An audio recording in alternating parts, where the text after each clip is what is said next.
¿Qué tal? ¿Cómo están? Muy buenas noches. Un placer saludarles. Soy Fernando del Rincón. Bienvenido a Conclusiones. Esta noche no tendremos las 5 del día. Hay dos temas muy importantes a los que les vamos a dedicar todo el tiempo. Mayormente, por supuesto, tendremos la última información de la destrucción dejada por Dorian en las Bahamas, la ayuda internacional que ya afortunadamente comienza a llegar, la búsqueda y rescate, además de recuperación de personas. Y por supuesto una entrevista con el expresidente y senador de Colombia, Álvaro Uribe Vélez, no solamente sobre el tema de las FARC, sino otros temas que lo atañen y que lo harán presentarse por primera vez como expresidente a hacer una declaración. Ya le voy a explicar de qué se trata todo. Estos son los dos temas principales de esta noche en Conclusiones e iniciamos.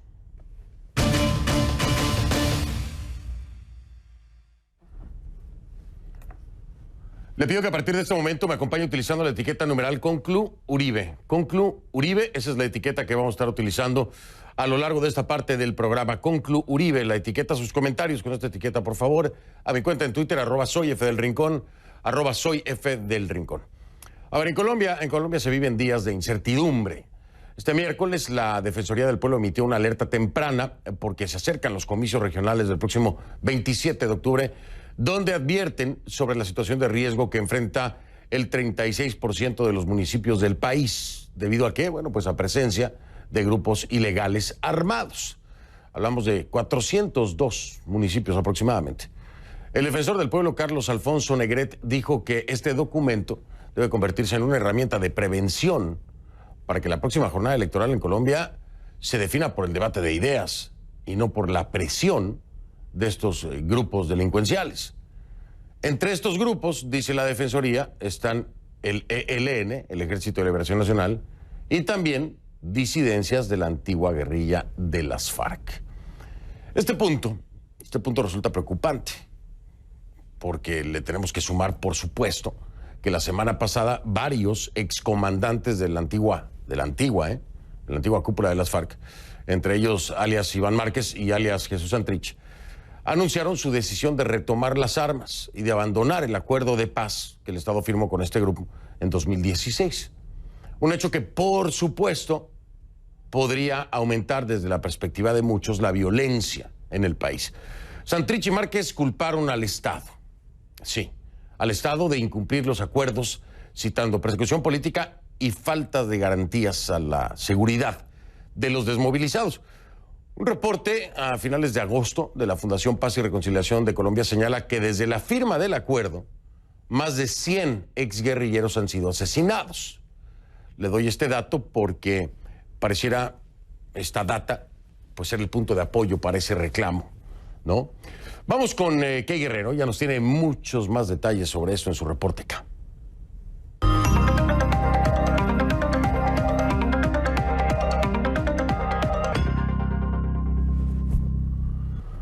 Key, ¿cómo estás? Buenas noches. Con toda la atención, como siempre, te escucho en este tema que bueno, no solamente de Colombia, ¿no? Ya se ha vuelto un tema internacional, también tiene involucrado a Venezuela. En fin, algo que nadie deseaba, pero creo que más de una vez aquí, Key, tú y yo, lo hablamos, más de una vez tú y yo lo preguntamos a nuestros invitados, se lo pregunté al propio presidente o expresidente Juan Manuel Santos si no dudaba que en algún momento podrían volver a las armas porque había reductos, ¿te acuerdas? Lo hablamos muchas veces.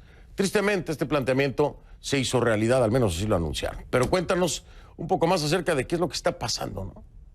Fernando, tú lo has dicho y el mundo entero lo conoce. El proceso de paz entre el gobierno de Colombia y la guerrilla de las FARC recibió un duro golpe, mejor que un golpe, una bofetada la semana pasada con el anuncio de varios excomandantes guerrilleros, entre ellos, como tú mencionabas, alias Iván Márquez, Jesús Santrich, Romaña, El Paisa y otros que dicen que van a abandonar lo pactado en Cuba para retomar las armas. Esta facción disidente dice que abandonan el acuerdo porque el gobierno del presidente Iván Duque está incumpliendo lo pactado. Además, aseguran que son perseguidos políticamente en su país. Escuchemos. El expresidente Santos juró con impostada voz de Nobel de Paz que no cambiaría ni una sola coma de lo pactado. Pero los asuntos nodales del Acuerdo de La Habana fueron escamoteados desde el momento mismo de su firma. Y ahora Iván Duque, el sucesor del asesino del comandante Alfonso Cano en la presidencia de la República asegura sin inmutarse que lo que él no firmó no lo obliga, desconociendo que el acuerdo se firmó fue con el Estado.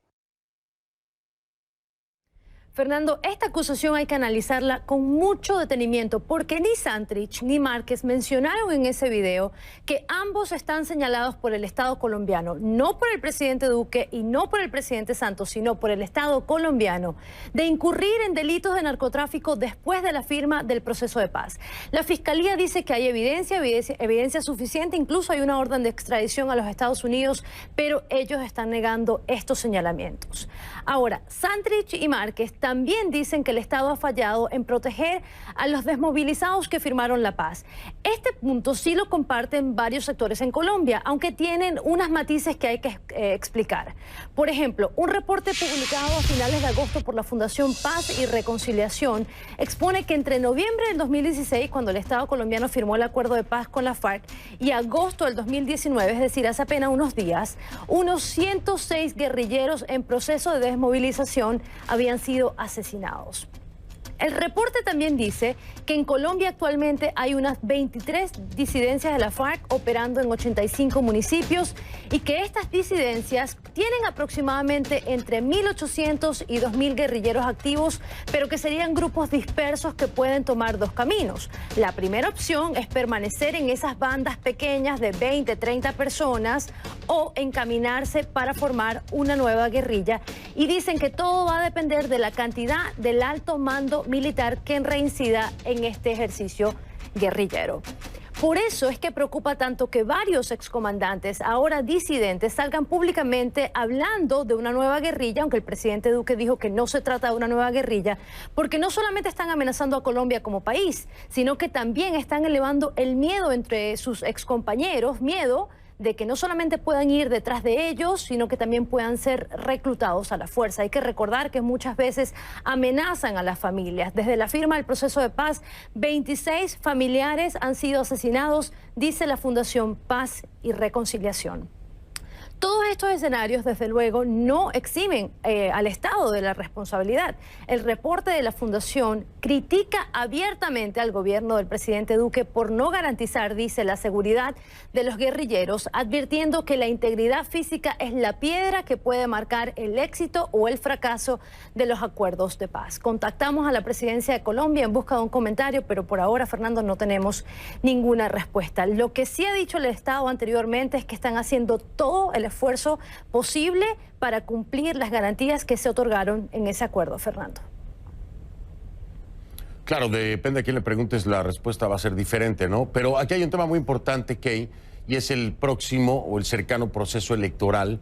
Hay temor de que pueda haber afectaciones, pero concretamente con esta nueva facción de disidencia de la FARC, con esta facción criminal o terrorista, como la define el propio Iván Duque, ¿qué riesgo se corre? ¿Qué riesgo se corre en este proceso electoral? Fernando, antes de responder esa pregunta, quisiera enfatizar brevemente que Rodrigo Londoño, alias Timochenko, que es el líder del partido político que ahora conforma la FARC, ha rechazado el pronunciamiento de estos cabecillas de la guerrilla sobre formar una nueva organización criminal. Te lo dijo a ti en Colombia hace un año aproximadamente y lo repite ahora. Pero volviendo a las elecciones, el riesgo es sumamente alto. La Defensoría de Colombia dijo hoy que el problema se debe a la confrontación entre bandas armadas por el control social, el control territorial, así que la creación de una nueva estructura criminal podría desencadenar la violencia en áreas que ya están muy afectadas en Colombia. Estamos hablando del Cauca, Nariño, el norte de Santander, la Sierra, entre estos grupos ilegales, obviamente, para disputarse el terreno de la siembra de coca, que al final del día es la hoja que paga por sus actividades criminales, Fernando. Así es como lo han vinculado, incluso en investigaciones por parte de las autoridades colombianas, ¿no? Que generaron, de hecho, este primer sacudón en el ámbito legislativo, en el ámbito político, con la extradición o no. Bueno, pues que ahí estamos en contacto. Gracias, como siempre, por profundizar y traernos una perspectiva mucho más amplia. Saludos, Kay, buenas noches. Gracias, buenas noches. Gracias a ti. Buenas noches. Kay Guerrero la encuentra en Twitter como @KGuerreroCNN, con su reporte K, @KGuerreroCNN. Vamos a hablar como invitado esta noche, por supuesto, él es un protagonista.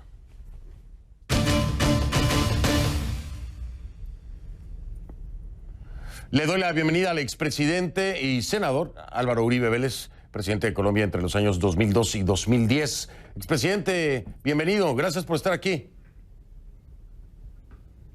Fernando, muchas gracias, muy buenas noches a usted, a todo su equipo periodístico y a todos los televidentes.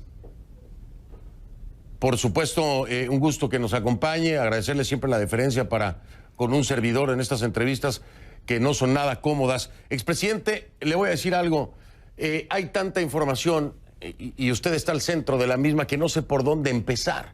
Tengo que hablar con usted acerca de esta indagatoria, ¿no?, a la que tendrá que presentarse el próximo 8 de octubre, primer expresidente que tendrá que ir a la Corte Suprema de Justicia para indagatoria, pero también está el tema de las FARC y el agarrón que tuvo hoy con Alexander López, el senador, sobre el tema Odebrecht. Así que ahí tengo el menú. Le voy a decir, expresidente Uribe, ¿por dónde quiere empezar? No, Fernando, usted es el que dirige la entrevista. Por donde usted quiera. Por cortesía le daba la mano, pero entonces vamos de lleno, si le parece. Quiero preguntarle cómo se siente con eso que tendrá que enfrentar el próximo 8 de octubre, esta indagatoria en la Corte Suprema de Justicia, en un caso que empieza, expresidente Uribe, al revés, ¿no? La denuncia la hace usted contra el senador del Polo Patriótico Iván Cepeda por presunta manipulación de testigos, pero las cosas se dan la vuelta, acaba siendo usted el investigado y ahora el primer expresidente que irá entonces a indagatoria el próximo 8 de octubre en la Corte Suprema de Justicia. ¿Cómo se siente? ¿Se siente tranquilo? ¿Se siente seguro? ¿Se siente en paz? ¿Qué expectativa tiene? Hombre, el caso es molesto, pero yo he procedido de acuerdo con la Constitución y con la ley, con toda la firmeza. En el gobierno mío hubo una política de seguridad democrática muy eficaz para Colombia. Estuvo acompañada de una política de promoción de inversión y de una política social. Yo no dejé al país convertido en un paraíso, pero con esos tres elementos el país mejoró sustancialmente. Entonces, un gobierno que movilizó 35.000 paramilitares, 18.000 guerrilleros, que redujo sustancialmente el secuestro, la coca, el asesinato, sectores muy contrarios y muy afines a las guerrillas han buscado testigos y los han manipulado y los han sobornado y les han ofrecido beneficios para que me acusen. Y yo he tomado la decisión, cada que me dan una información, primero he dicho, anuncien eso a la Corte Suprema. Y cuando la Corte Suprema no actuaba, yo mandaba mis propios investigadores a la luz del día, de acuerdo con la Constitución y con la ley, a corroborar esas informaciones. Y la Corte tendrá ahora la oportunidad de escucharlos a todos. Yo, inicialmente el caso contra mí fue muy injusto. Fue un proceso de 2012 y lo guardaron hasta el proceso electoral de 2018. Y a mí me notifican una indagatoria sin haberme informado del proceso, sin haberme dado la oportunidad de llevar pruebas, de controvertir lo que ellos tenían, sin conocer, por ejemplo, que hay un individuo en los Estados Unidos a quien conocen como el Tuzo Sierra. Yo lo extradité. ¿Por qué supe de él en este caso? Y eso es lo que muestra un elemento transversal y común. Porque una persona, que la Corte sabe el nombre, un diputado de mi departamento me dijo que el señor Tuzo Sierra le había dicho a personas en los Estados Unidos que habían ido a la cárcel a ofrecerle beneficios para que me acusara.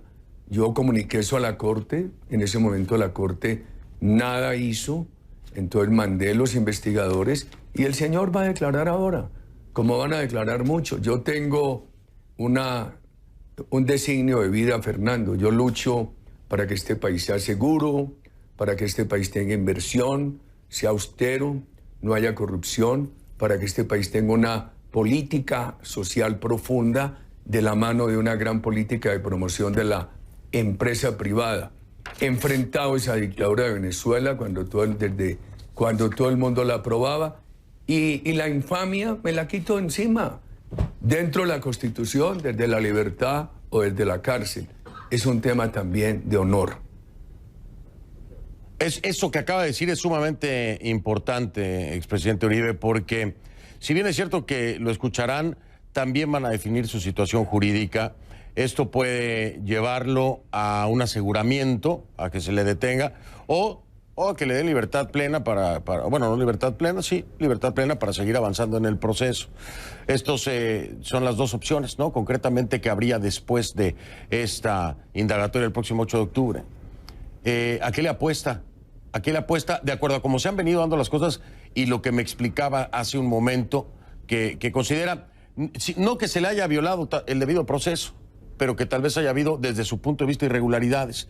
¿A qué le apuesta? ¿A que estará en libertad? No, a mí... ¿O piensa que hay posibilidades de no, aseguramiento? No, a mí me violaron el debido proceso, no le quepa la menor duda. ¿Cómo es que me llaman a una indagatoria? Usted... mire, los magistrados auxiliares... ¿Usted cree que sí le violaron el proceso? Por supuesto, pero hay dos momentos. Lo que pasaba en la Corte en ese momento, ahora yo confío que con unas reformas que han hecho allí, los magistrados están examinando las pruebas, están oyendo testigos, confío que esclarezcan todo, pero claro que me violaron el proceso, los derechos, y le digo por qué. Eso tuvo una clara finalidad electoral y me perjudicó. No obstante que logramos ganar las elecciones, me hicieron castigar de un sector muy importante de opinión pública porque me afectaron la reputación. Y le voy a decir por qué me violaron el proceso. Imagínese usted que los magistrados auxiliares que me investigaban pasaron a la JEP y están hoy trabajando con un magistrado que ha sido una persona en la JEP, que es la justicia que se ideó la FARC para notarizar su propia impunidad. Están trabajando allí con un magistrado que ha declarado en muchas ocasiones de su vida con mucho radicalismo en contra de mi persona. Él se ha declarado enemigo mío y es una persona totalmente afecta a grupos extremoizquierdistas. Por ejemplo, a mí me hicieron 20 está hablando del magistrado a mi teléfono. Perdón, para dejarlo claro, ¿es el magistrado César Reyes Medina el que está hablando usted? No. El magistrado César Reyes Medina acaba de llegar a la corte. Yo al señor no lo conozco. He procedido y procederé con toda la decencia con ellos. No, estoy hablando de porque los magistrados que ya no están en la corte. No, pero este es un tema muy difícil de tratar así, porque veo que para poder tratar este tema en detalle ustedes tienen que tener toda la información. Por ejemplo, a mí me hicieron 21.000 interceptaciones telefónicas a las llamadas, a los mensajes. No hay una palabra mía que viole la ley. Y por el magistrado que dirigía la corte en ese momento, que ya no está en la corte, le decía a los medios de comunicación en Bogotá, sin saber yo nada de ese proceso, que me iban a meter a la cárcel. No me informan que hay una investigación contra mí, simplemente me llaman a indagatoria, gravísimo. No me permitieron una versión anterior al llamado a indagatoria. Por ejemplo, cuando uno escucha los audios y encuentra que en mis palabras no hay una sola que haya violado la ley, también encuentra que quienes transcribieron esos audios los transcribieron parcialmente. Imagínense que me interceptaron sin orden judicial por equivocación y me interceptan cuando yo estoy dando una entrevista a una emisora y la persona que me intercepta dice, es la voz del expresidente Uribe, y le dicen, sigan. Hombre, claro que es una violación del proceso. Hablo de la corte de ese momento, no de lo que está pasando en la corte ahora, porque el magistrado ponente es un magistrado nuevo, yo no lo conozco, quiero presumir de él toda la imparcialidad, todo su profesionalismo, y entonces espero que la corte todo lo esclarezca. Oiga, voy a marcar una pausa, pero déjeme plantear este escenario para que me responda después de la pausa.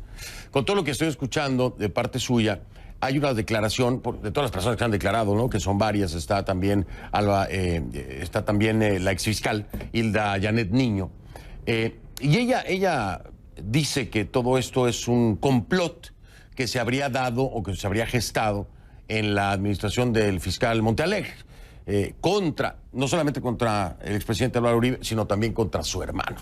Y yo le quiero preguntar a usted qué piensa de estas declaraciones y estas aseveraciones que hace la exfiscal Hilda Janet Niño, que, por cierto, está detenida por un supuesto favorecimiento a narcotraficantes y paramilitares, pero ella sale a declarar esto, habla de un complot, habla de que esto se da en la época del fiscal Eduardo Montealegre y que de ahí es que se genera lo que hoy enfrenta Álvaro Uribe Vélez, el expresidente. Me dice qué piensa de esto después de la pausa, si le parece. El expresidente y senador de Colombia, Álvaro Uribe Vélez, está conmigo. Regresamos en un momento. Estamos de vuelta, continuamos con el senador y expresidente Álvaro Uribe Vélez, presidente de Colombia entre los años 2002 y 2010. Gracias por la paciencia, presidente. En el corte comercial le preguntaba, antes de ir a la pausa, la exfiscal Hilda Janet Niño Farfán, que está detenida por un supuesto favorecimiento a narcotraficantes y paramilitares, ha hecho declaraciones en torno a su situación y ella asegura que se trata de un complot que se habría gestado entonces en la época de administración del fiscal Eduardo Montealegre contra, dice ella, los hermanos Uribe Vélez. ¿Usted qué dice acerca de esto? ¿Qué le parece el comentario? ¿Apoya esta teoría? ¿Tiene indicios de la misma o no? Quiero, Fernando, hablarle de manera sencilla y clara sobre el caso de ella, sobre la justicia ordinaria colombiana y la JEP, y sobre los magistrados que me investigaron. El caso de la fiscal Hilda Janet Niño es un caso típico con un elemento transversal en este proceso. Yo, por ejemplo, no sabía de la fiscal. Yo no tomé la iniciativa de que fueran a preguntarle. Y eso fue lo que no quiso investigar la Corte antes de llamarme a indagatoria.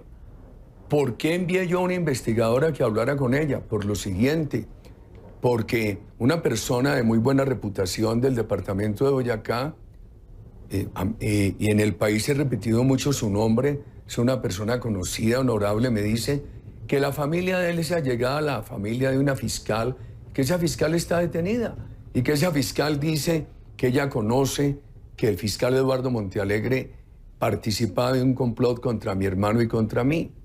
Por eso envío yo al investigador y la Corte dice que yo estaba manipulando testigos. Dijo en ese momento.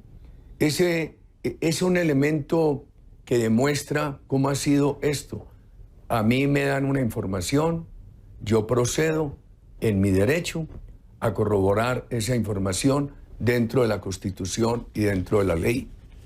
Eduardo Montealegre, una persona declarada enemiga nuestra, él participó en ese montaje del hacker que le ayudó a Juan Manuel Santos a desacreditar al doctor Zuluaga, y Juan Manuel Santos, con el dinero de Odebrecht y con el tema del hacker contra el doctor Zuluaga, contra nosotros, con Eduardo Montealegre, Juan Manuel Santos se robó las elecciones de 2014, así de claro. Tercer tema, para que la comunidad internacional lo entienda. En Colombia hoy hay dos justicias. La justicia ordinaria encabezada por la Corte Suprema de Justicia y la justicia especial que llaman para la paz, creada por Santos y la FARC, sobre la cual yo he sido muy crítico y nosotros no estamos de acuerdo que se hubiera creado y no estamos de acuerdo que siga. ¿Quién me investigaba a mí sin decírmelo, sin darme el derecho de la defensa? El magistrado Barceló de la Corte Suprema de Justicia. El magistrado Barceló violó todos los derechos míos y sus obligaciones como magistrado y presidente de la Corte. Le decía a sus colegas periodistas de Bogotá que me iba a meter a la cárcel.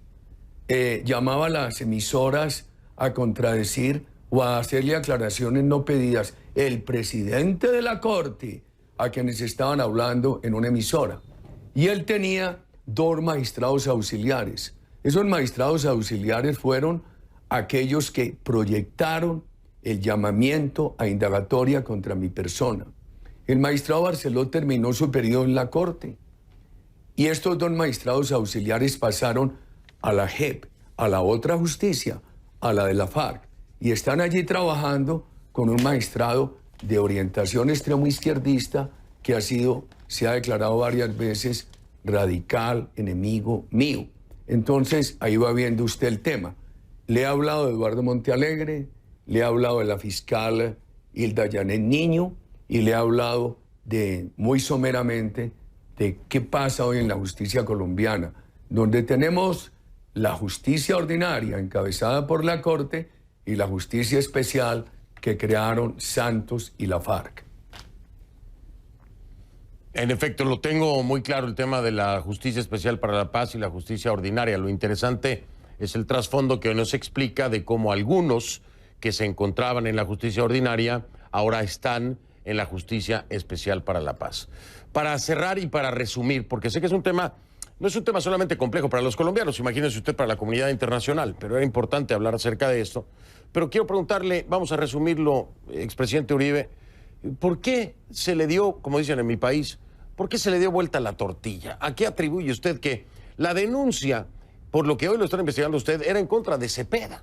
Y de pronto ahora usted es el investigado y entonces tendrá que ir a indagatoria. ¿A qué atribuye usted esto? Porque aquí la manipulación de testigos aparece por todos lados en acusaciones y señalamientos a favor, en contra, pero la realidad es que todo empezó porque usted apuntó a Cepeda y de pronto las cosas se voltean cuando se revira la situación por parte de Cepeda y ahora usted es el que está en indagatoria de Cepeda. Me imagino que estará viendo todo pasar por enfrente. ¿A qué atribuye esto?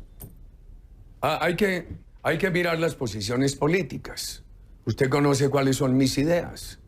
Y entonces, esas personas han sido personas muy afectas a la FARC. Eso es clarísimo. Entonces, usted dice que cambió la tortilla. Hombre, es muy claro. Yo no permito que yo enfrento la manipulación de testigos contra mí. Y la Corte, en lugar de escucharme, en lugar de hacer diligencias, porque yo le escribí a la Corte, por favor, recibirle una declaración a Juan Carlos El Tuzo Sierra, que él ha dicho esto en Miami. Nada hizo la Corte. Hay muchos testigos que han dicho que los manipularon, y eso en contra mía, que fueron a ofrecerles beneficio. Y eso es lo que está ahora en proceso. La Corte los está llamando a todos. Ahora está haciendo lo que debió hacer la Corte antes de llamarme a indagatoria. Usted le dice hoy a la comunidad internacional y a los colombianos, para cerrar el tema con toda certeza, con toda claridad y de frente, nunca usted ni tampoco nadie como Diego Cadena, por ejemplo, que sale mencionado, abogado del expresidente Uribe, ni nadie más en ningún momento ofreció beneficios, manipuló testigos. Usted se lo dice de frente a la nación y a la comunidad internacional. Fernando, yo te pasé a este programa con mucho gusto, pero no para que tú sustituyas a la Corte. Yo le he dicho a los colombianos clara, contundentemente, 1 y 1000 veces, y por eso enfrento todo con claridad y con fuerza. Jamás he violado la Constitución y la ley. Si tú preguntas por las 21.000 interceptaciones contra mí que hicieron en mi teléfono, 12.000 llamadas o 9.000 llamadas y 9.000 llamadas o 9.000 mensajes de texto, encontrarás que no hay una palabra mía en conversaciones con muchos colombianos, con Diego Cadena, con mis otros abogados, con el uno, con el otro. No hay una sola palabra mía que viole la ley.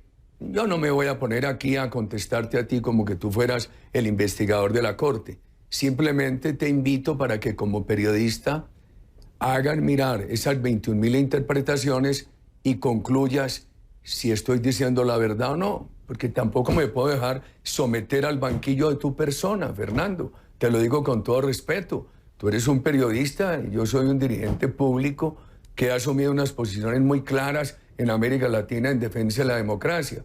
Simplemente el desafío que yo he propuesto es, no hay una palabra mía en esas 21.000 interceptaciones de la cual pueda decirse que violé la ley. Bien, pues lo escuché con mucha atención, expresidente Uribe. Difiero de lo que me ha dicho con todo respeto, como siempre lo hemos tenido entre usted y yo, pero las preguntas se pueden hacer, todas y cada una de ellas. En ningún momento intenté sustituir o fungir como si fuera yo un fiscal, no, era preguntarle como se le pregunta muchas veces a uno si se está diciendo la verdad. No, porque me pones que mirando a la cara que una cosa y la otra, que mirando a la cara que una cosa y la otra. No, yo no he sido un bandido. Yo me he gastado la vida luchando por defender la democracia en América Latina. Y cuando aquí triunfaba en toda América Latina el chavismo, la mía era la única voz contra el castrochavismo. Yo he tenido una vida de lucha muy larga, estimado Fernando. Y nadie le cuestiona eso, ¿eh? Y nadie le cuestiona eso, ¿eh? Yo soy el primero en reconocer ese frente que se hizo por parte de usted y su gobierno. Y te digo una cosa, por ejemplo, he ejercido mi vida pública y mi vida privada con total honradez. Cada rato desafío y digo, no me roba un peso. Si hay un contratista, uno de Brecht, otro, que diga, que pueda decir que me ha dado dinero o que me ha intentado sobornar, que diga. Y lo he dicho a lo largo de mi vida porque he procedido con toda honradez y por eso me meto en todas las candelas. Y lo sé. Pero bueno, esa no era la intención de la pregunta. La pregunta tenía el derecho a hacerla, a lo mejor no la hice como le hubiera gustado, pero ahí está. Y le agradezco. No, y también me entiendes que yo tenía el derecho, yo tenía el derecho a responderla, Fernando. También me entiendes eso. Claro, por supuesto. De eso se trata siempre. Hay periodistas colombianos que dicen que viven bravos conmigo porque dicen que entrevistarme a mí es muy difícil. Yo soy combatiente, Fernando. No, bueno, yo le digo, sí es difícil, pero usted me conoce también y los dos somos combatientes y nos entendemos ahí, ¿no?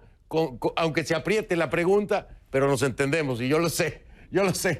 Hago una pausa, ya vamos a cambiar el tema porque no quiero que me pase como el senador Alexander López el día de hoy y vamos a entrar al tema de las FARC, si le parece. Después de la pausa, le doy respiro yo y regresamos aquí entre combatientes. Gracias, expresidente Uribe, ya vengo.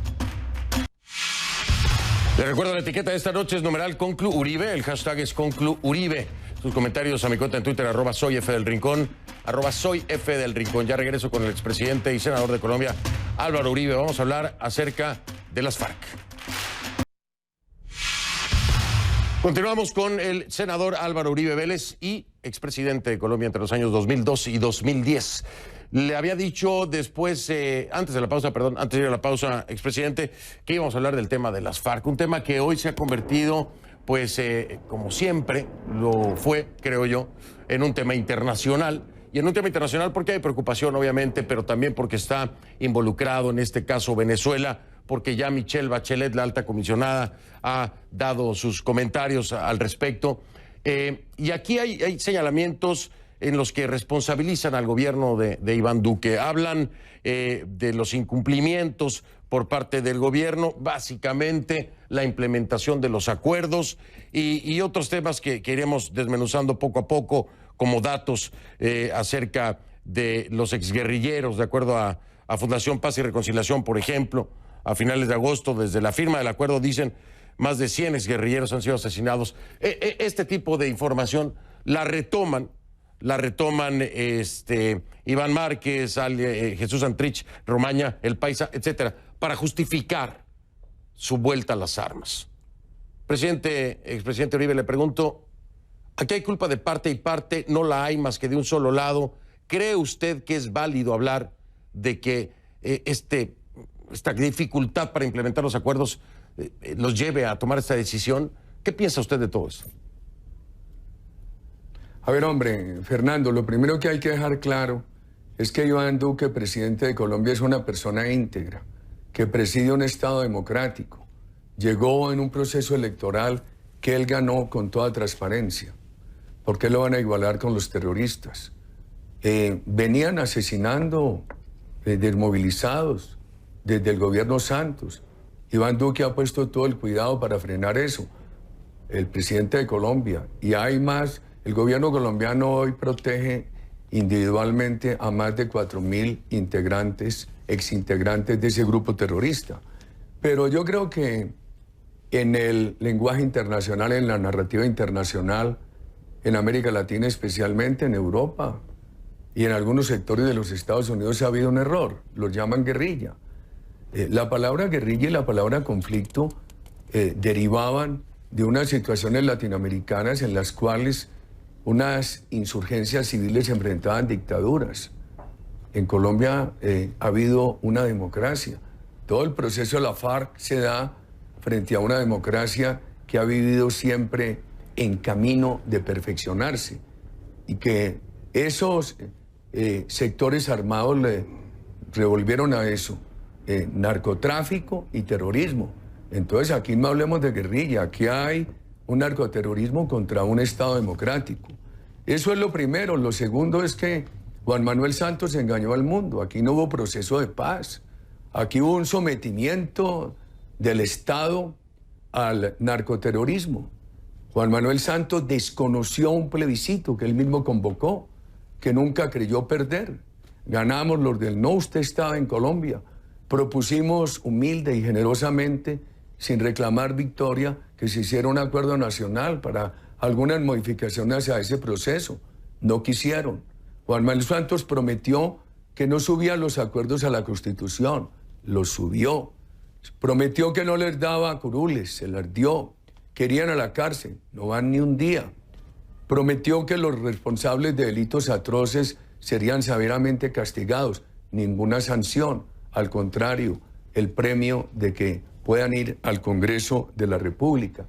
Los delitos por los cuales se persigue a Jesús Santrich y a Iván Márquez son delitos de narcotráfico que ellos cometieron después del 1 de enero, del 1 de diciembre de 2016. Y están reclamados por autoridades norteamericanas. O sea que le van a echar la culpa al presidente Iván Duque. No, hombre, por Dios, eso es una barbaridad. Pero además, si usted ve las fechas, vea, yo tengo las fechas de, primero, un grupo encabezado por Gentil Duarte que nunca quiso aceptar los acuerdos. Alias Romaña, su desaparición inicial fue en el 2017, todavía gobierno Santos. Reapareció un momento y después quedó perdido totalmente desde el mismo momento, desde agosto del año pasado. Otro señor Iván Mordisco, ¿cómo le parece? Desconoció los acuerdos. Un delincuente azaroso, sanguinario, el Paisa, que asesinó mucha gente por intentar ponerle una bomba al avión presidencial que me transportaba a mí, abandonó esa zona por allá en abril de 2018, en pleno gobierno de Juan Manuel Santos. Iván Márquez, desde abril del 2018, gobierno de Santos, se perdió, se fugó, porque sabía que lo estaban persiguiendo por un delito de narcotráfico posterior al 1 de diciembre de 2016. Jesús Santrich, hombre, un caso aberrante de impunidad de la JEP. Y hay una gran controversia por la decisión de la Corte Suprema de Justicia en Colombia. Jesús Santrich era lo que le iba a decir. Un caso aberrante de impunidad. Era lo que le iba a decir, Fernando, presidente Uribe, y quería hablarlo, porque esto es muy importante. Sé que algunas personas no entienden el tema de la justicia ordinaria y la justicia especial para la paz. Nosotros lo tenemos claro, lo hemos explicado muchas veces para que la gente lo pueda entender. Pero aquí le quiero preguntar, y que lo hablemos a fondo en el próximo segmento, si aquí las dos justicias fallaron, expresidente Uribe, porque si bien usted ha planteado el funcionamiento de la Justicia Especial para la Paz de una forma, la justicia ordinaria tuvo que ver también el caso Santrich, porque había elementos de prueba de acuerdo a lo que se presentó en el momento y de acuerdo a lo que hoy se tiene como tal. Entonces, y creo que ese pudo haber sido un parteaguas muy importante que tal vez hoy tendría otra resultante en lo que vimos en este anuncio de vuelta a las armas de estos cabecillas de las FARC, de la guerrilla, ¿no? O de los grupos criminales, como quiera llamarlo. Pero hablemos de eso, si le parece, al regreso. ¿Fallaron las dos justicias en ese momento? ¿Cree que hubiera sido el freno para que no se llegara a lo que hoy estamos hablando usted y yo? Me dice si le parece después de la pausa, expresidente Uribe. Le agradezco la paciencia. Regresamos en un momento y sigo con el senador y expresidente de Colombia, Álvaro Uribe. Vuelta con el expresidente de Colombia y senador Álvaro Uribe Vélez. Hablábamos acerca precisamente de lo que hoy se vive en Colombia con este anuncio de parte de la FARC, vamos a decirlo así, ¿no?, de la FARC cuando guerrilla, a las armas. Y le preguntaba yo, expresidente, ¿usted cree que falló la justicia ordinaria, la justicia especial para la paz en el tema de Santrich cuando pudo haber sido el parteaguas que hoy diera otro resultante? ¿Qué piensa usted? La Justicia Especial para la Paz tenía todos los elementos jurídicos para entender que era un delito solicitado por un país con el cual Colombia tiene una relación de confianza, que es los Estados Unidos, un delito que ameritaba extradición. Esos delitos hay que manejarlos y ese proceso de extradición de acuerdo con los entendimientos de confianza de los dos países. Entonces lo normal es que se le dé credibilidad al país requirente, se le exija que se cumpla con todos la observancia de todos los derechos fundamentales, pero proceder a extraditar con el acervo probatorio que se le entregó a esa justicia especial de la FARC era suficiente para que lo hubieran mantenido preso, lo hubieran remitido a la justicia ordinaria y se hubiera autorizado la extradición. Porque Santos les perdonó la extradición por esa cantidad de delitos que cometieron antes del 1 de diciembre de 2016. Pero también dejó unas normas que dificultan la extradición por delitos posteriores. Esa es una de las razones por las cuales nosotros pedimos modificación de puntos esenciales de los acuerdos. ¿Qué pasó en la justicia ordinaria? Yo apreciaría que la justicia ordinaria tenía elementos para haberlo tenido preso y para haberlo extraditado, pero seguramente también se valieron de lo que Santos firmó, porque Santos dijo que si el delito era posterior, había que enviarlo a la justicia ordinaria para que ser juzgado en Colombia sin excluir la posibilidad de extradición. Esto es, cerró las puertas de extradición para cualquier delito anterior al 1 de diciembre de 2016 y las dejó sinuosamente cerradas para delitos posteriores a ese 1 de diciembre del 2016. Pero yo creo que ambas justicias pudieron haberlo mantenido preso y haberlo extraditado. Pero hay un punto muy importante, porque hablan de incumplimientos. Ya le dije que estos señores nunca tuvieron voluntad de paz. Le di fechas, cómo nada tiene que ver eso con el gobierno del presidente Duque, cómo se estaban fugando desde el gobierno del presidente Santos. Hablemos del tema económico. Ellos se comprometieron a entregar $3.000 millones. Han entregado el 2.5%. Y esos $3.000 millones para reparar víctimas es apenas una mínima parte de lo que la Fiscalía de Colombia ha dicho es la riqueza mala vida obtenida por el grupo narcoterrorista FARC. Y le voy a contar otra cosa. Por ejemplo, nosotros hemos sido partidarios que al guerrillero de base se le ayude para que se reintegre a la vida constitucional. Fernando, Colombia ha tenido una tradición generosa en eso. No se habría necesitado que Santos quebrara la Constitución. Pero, aquí viene el pero. ¿Usted sabe cuánto vale el acuerdo que firmó Santos con la FARC? Vale 10, 12 puntos del PIB.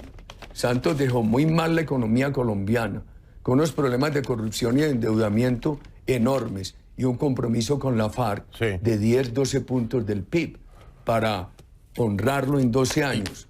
Nosotros tenemos que hay que hablarle claramente al país y al mundo. Eso no se alcanza a cumplir. Cumple a los guerrilleros de base, sí.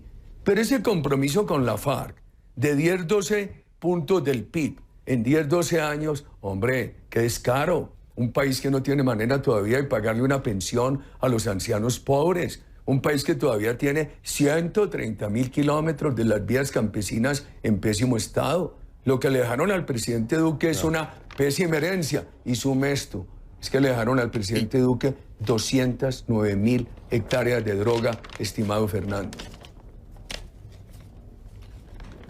Pues habrá que darle seguimiento, por supuesto, mucho más que hablar acerca de esto. Espero tener la oportunidad, expresidente Uribe, de que lo hagamos de nuevo. Agradecerle, por supuesto, siempre la disposición, el tiempo y la paciencia por los cortes comerciales. Muchísimas gracias. A usted muchas gracias, buenas noches y muchas gracias a los televidentes. Gracias a usted, expresidente Álvaro Uribe Vélez y senador, por supuesto, de Colombia. Me despido de él y, como siempre, gracias, le repito, por la deferencia. Hago una breve pausa y ya regreso un momento.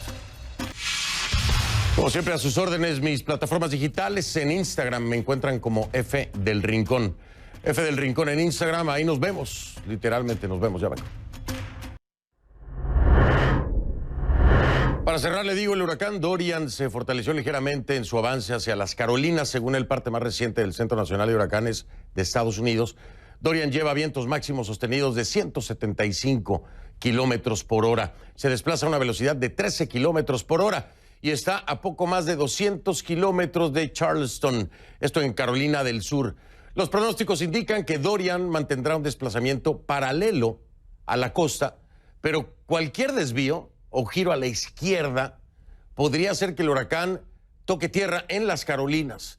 Más de 1 millón de personas están bajo órdenes de evacuación obligatoria en los dos estados y en forma independiente a la trayectoria del huracán. Las autoridades advierten de vientos letales y marejadas ciclónicas que afectarían especialmente al área de las tierras bajas. Así que seguimos todavía el paso de Dorian, aunque se ha ido de forma, le repito, paralela. Cualquier cambio, pequeño cambio hacia la izquierda puede traer graves consecuencias para la costa este, sobre todo las Carolinas, aquí en los Estados Unidos. Soy Fernando del Rincón, como siempre le digo, si no lo vio en conclusiones, no lo vio. Y si me lo permite, nos vemos mañana. Gracias.